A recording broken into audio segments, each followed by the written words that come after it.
Bonjour à toutes, bonjour à tous. Aujourd'hui, je vais vous parler du Bitcoin et faire l'actualité de la reprise possible, car il y a une opportunité à ne pas manquer qui s'inscrit dans les perspectives des vidéos que je vous avais faites en janvier sur le déroulement de 2022, une année en montagne russe. Alors la montagne aujourd'hui, elle serait à la hausse et ce serait une belle opportunité de printemps à saisir. Nous allons voir comment et pourquoi. Pour celles et ceux qui ne me connaissent pas, je suis Marc Gentilhomme, j'ai une trentaine d'années d'expérience dans l'univers financier comme consultant et formateur. J'ai aussi accompagné un certain nombre de clients pendant une quinzaine d'années en conseil en patrimoine. N'hésitez pas à me mettre des petits pouces bleus, à vous abonner pour ne pas louper les prochaines vidéos. Et bien sûr, je rappelle que ce n'est pas du conseil financier, c'est de l'analyse et de l'information, et que vous restez seul et personnellement responsable de vos choix financiers. Pourquoi des prévisions étayées et des prévisions de moyen terme? Parce que j'utilise une méthode que j'ai apprise il y a une vingtaine d'années en coécrivant ce livre avec un analyste qui s'appelait Jean-Marie Grégoire, et les vagues d'Elliott me paraissent à même de nous donner une perspective de moyen long terme de toute une série de cours qui fluctuent en général dans un brouillard très stressant. Il y a en fait des règles de visualisation de ces vagues en 5 vagues qui montent. Alors les vagues qui montent, il y en a 5, pourquoi? Parce qu'il y en a une au départ. Là voilà, ensuite il y a une correction temporaire qui s'appelle la vague 2. Il y a une vague 3 qui est en principe importante, une correction encore, c'est une vague 4, et une dernière finale, ce qu'on appelle la vague 5. Ça, c'est le cas classique typique d'un marché en hausse. La base des baisses est en ABC. Donc A, je descends pas mal. B, je remonte et je crois qu'il y a une reprise. Et C, je redescends beaucoup. Et j'en viens directement au Bitcoin lui-même.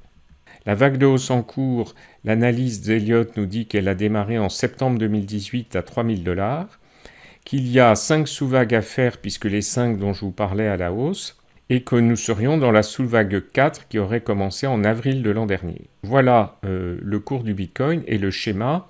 Nous sommes dans une 4 et nous sommes en train de finir cette vague 4 et nous sommes à peu près là où j'ai mis ma flèche rouge. L'intérêt du système d'Elliott et de ces 5 vagues, c'est qu'on sait qu'on va avoir une cinquième à la hausse et c'est pour ça qu'il faut être raisonnablement optimiste sur 2022 parce qu'on va aller peut-être plus haut que le dernier plus haut de novembre 2021. Alors maintenant, à très court terme, pourquoi ça nous donne une opportunité?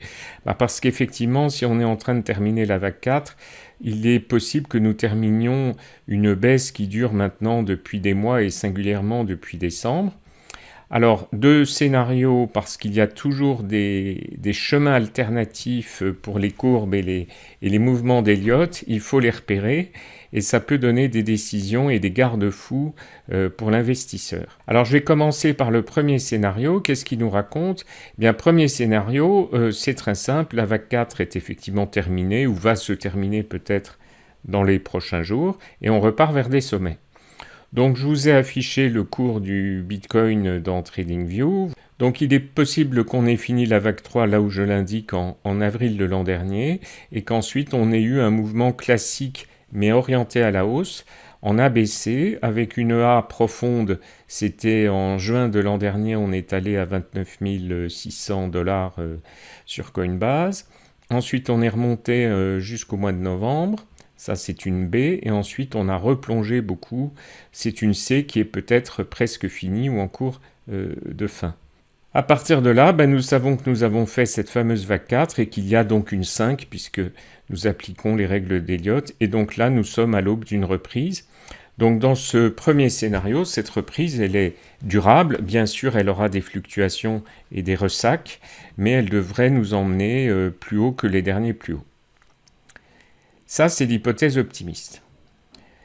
Par rapport à une année 2022 qui a toutes les raisons d'être en montagne russe, pour des raisons économiques, des raisons financières, des raisons de lutte entre un ancien système financier et de nouveaux systèmes dans lesquels le Bitcoin peut prendre part. Si vous vous référez à mes vidéos du mois de janvier, il y a quand même des perspectives relativement heurtées et que les vagues d'Elliott peuvent refléter, et notamment je vous présente ce deuxième scénario qui repart donc du même état où nous sommes, c'est-à-dire la formation d'un triangle en ABCDE. Le triangle en ABCDE, c'est quoi? Je repars avec mes mêmes éléments, je reprends mes graphiques ABC, sauf que là on ferait donc après ABC une vague D. Cette vague D nous remonterait, mais peut-être pas autant que les derniers sommets. Et c'est là où c'est un petit peu un piège, c'est-à-dire qu'on aurait une très belle reprise, mais elle pourrait caler largement avant 67 000 $ qui était le niveau de la vague B, vers 51, 55 000 ou 60 000 $. Autrement dit, si vous jouez cette reprise, et je pense qu'il est probablement le bon moment de la jouer, il ne faudrait pas être trop gourmand dans les bénéfices et ressortir dans un mois ou deux.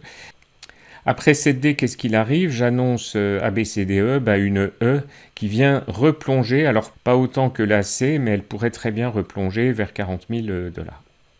Et puis enfin, nous aurions, puisque nous finirions notre vague 4, nous aurions cette fameuse vague 5 qui, un jour, peut-être en fin d'année 2022 ou peut-être en début d'année 2023, nous emmènerait vers les plus hauts. Alors en conclusion, tout ça nous dit que les crypto-monnaies, comme vous le savez très bien, sont volatiles, que l'on peut malgré tout les utiliser pour investir une partie extrêmement raisonnable de ces placements vu la volatilité et le risque. Pour ça, moi je vous conseille quand même, quelle que soit l'hypothèse, d'avoir un plan d'investissement, d'avoir un horizon suffisamment durable et de ne pas avoir besoin de votre argent, de définir un montant qui ne dépasse pas au grand maximum 5 à 10% de tous vos placements financiers, et puis de suivre plusieurs crypto-monnaies, mais attention, ne pas non plus en suivre 30, 50, 100, sauf à y passer votre journée. Autre conseil, vraiment tout ce qui est émotionnel, je fais plusieurs vidéos sur ces questions, et notamment tout ce qui peut pousser la psychologie humaine à se mettre dans des marchés de bulles où les cours explosent aussi bien à la hausse à la baisse. Donc attention à vos émotions.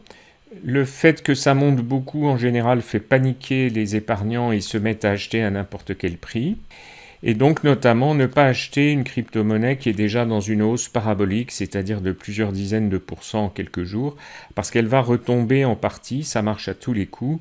Il y a une prise de bénéfice partiel à chaque fois qu'il y a eu une hausse trop importante. Et puis aussi, quand on a acheté une crypto-monnaie et qu'on a analysé, qu'on a lu des analyses, on se dit, tiens, effectivement, à tel niveau, je la revends et je prends des plus-values et je prends des gains qui, eux, sont effectifs, ils ne sont pas virtuels. Même si on est dans du digital, il vaut mieux avoir l'argent sur son compte, même si ce compte lui-même est digital.